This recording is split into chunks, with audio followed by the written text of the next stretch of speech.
I spent my troubled childhood, as they say, in the risk zone. My mother watched my every move. Any deviation from the norm made her hysterical. All this because of premature birth and stupid woman's fears.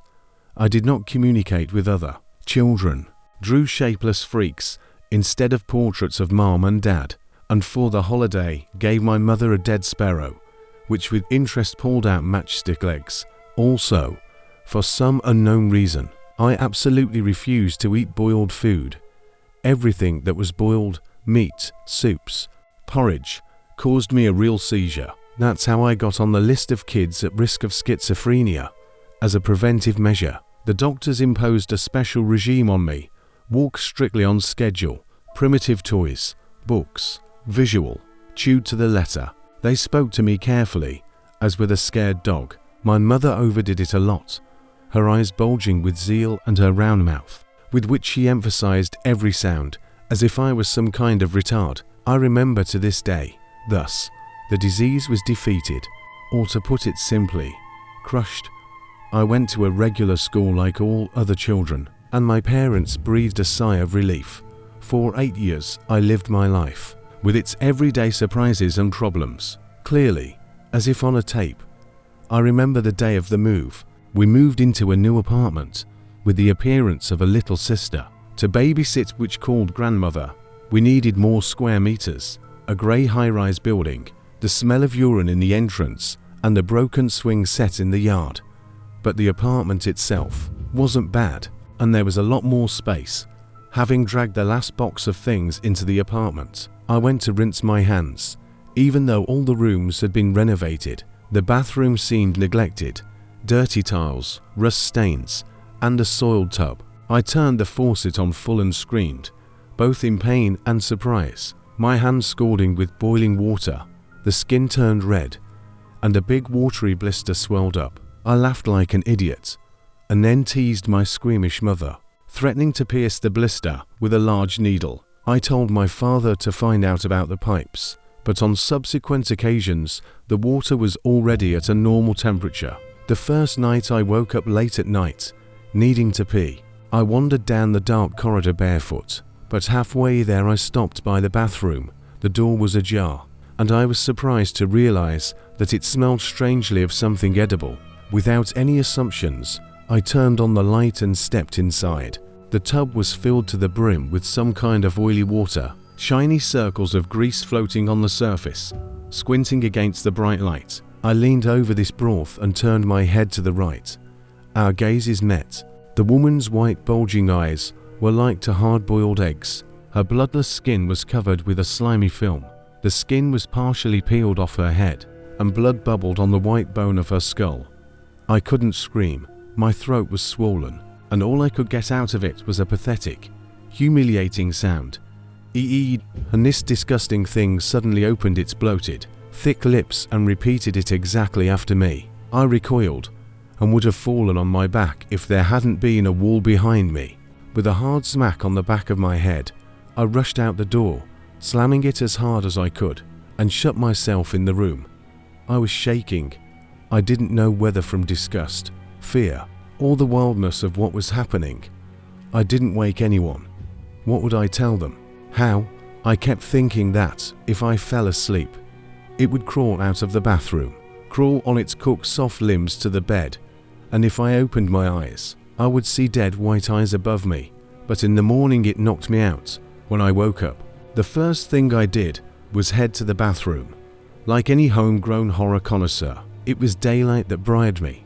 The bathtub was empty, no water, no greasy drips. I'd gotten a scolding from my mother for being noisy at night. I had to lie about the bump, that I'd hit the door in the dark. I think it was the ridiculousness of it that demoralized me. A mixture of disgust and pity, like watching a dog lying in the middle of the highway with its head smashed in, its legs twitching in agony. Whatever it was back there in the bathroom seemed helpless, but it was also awe-inspiring. Remembering my nervous childhood, I was wary of even making a joke about it. I didn't want to be institutionalized again. What's the solution? Don't bathe. Call a priest. I believed in crusaders even less than I believed in ghosts. Nothing happened for a few nights. Although I did pass by the bathroom a couple of times during the night, no odor, no quiet splash of water. I was sure, at least as long as I was outside that room, everything would be okay. So when we sat down at the table to eat dinner, and I suddenly looked up and saw a wet, naked corpse in the kitchen doorway, its skin hanging off in rags, I screamed. I tried. The food went up and I choked, couldn't breathe for a minute. It wasn't like a ghost. She was standing there like a real one, as tangible and dense in appearance as I was. There wasn't a single hair on her body, bare pubes, bald head and legs, making her rubberized skin seem even whiter. It was the kind of skin I'd seen on belugas. Below the knees and elbows, there was no meat at all, only exposed bones and skin hanging down in spiral shreds. The palms of the hands and feet were still intact, and she smelled like spiced meat soup, like boiled meat. I began to laugh, realizing that the smell was making my stomach rumble and twist. Having never had time to eat, I was given my grandmother's brew, injected with something below my lower back, and my mother's wolfish motherly gaze clearly conveyed to my father. It started again. I'm sure I was never able to explain myself. Here you are, coming home from somewhere, minding your own business, living with your own opinion on everything and everyone, which, of course, seems to be the only right one, and then your life is shattered by something that doesn't fit into any framework and exists on its own like a bad dream, in which the worst thing is the absurdity of what is happening, depriving you of the ability to act sensibly, to sit down at your desk, to dial the right number with a smart face, or to consult with a friend. I was tormented by shame, but the fear never dissipated. At night I thought long and hard about that woman, and the premonition that I would see her again did not take away the anxiety and impotent anger. Yes, I saw her again in the morning. When I went in to rinse my head under the cold running water, she was still lying quietly in the bathtub, and then her hand, half bare of bone, suddenly rose above the water and rested with softened fingers against the wall, like overcooked sausages.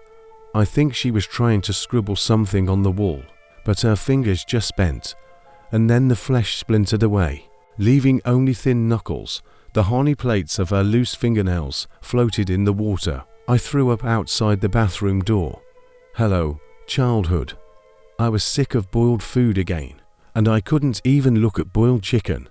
That white skin covered with mucus. If you take a piece of cooked meat and separate it into fibers, it looks like the skin peels off in thin strips. The nauseating soupy smell haunted me all day. Now at night I felt as if I were being boiled alive, but not whole.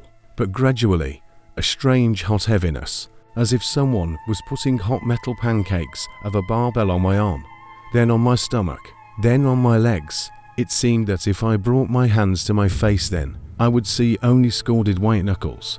The bathroom was right behind the wall. I knew she was in there, and that, if she really wanted to, she'd crawl to me anywhere, dragging the rest of her legs behind her. I hadn't gotten out of bed in 5 days. Sometimes my mind would clear up, and I'd want to run away, sick of what I'd become. Then there was the grandmother with her herbs and recipes. She told me that the horror had taken hold of me. She said that horror chooses you for its own reasons and sits on your neck until you don't get rid of it. It harasses you in every way. And I kind of grew up in the risk zone, susceptible. That's why it's all. Horror is not that ubiquitous. It is a part of you. And if you think that the walls of your room or even an underground bunker will save you, it's only a great power of self-belief, like a cross against a vampire.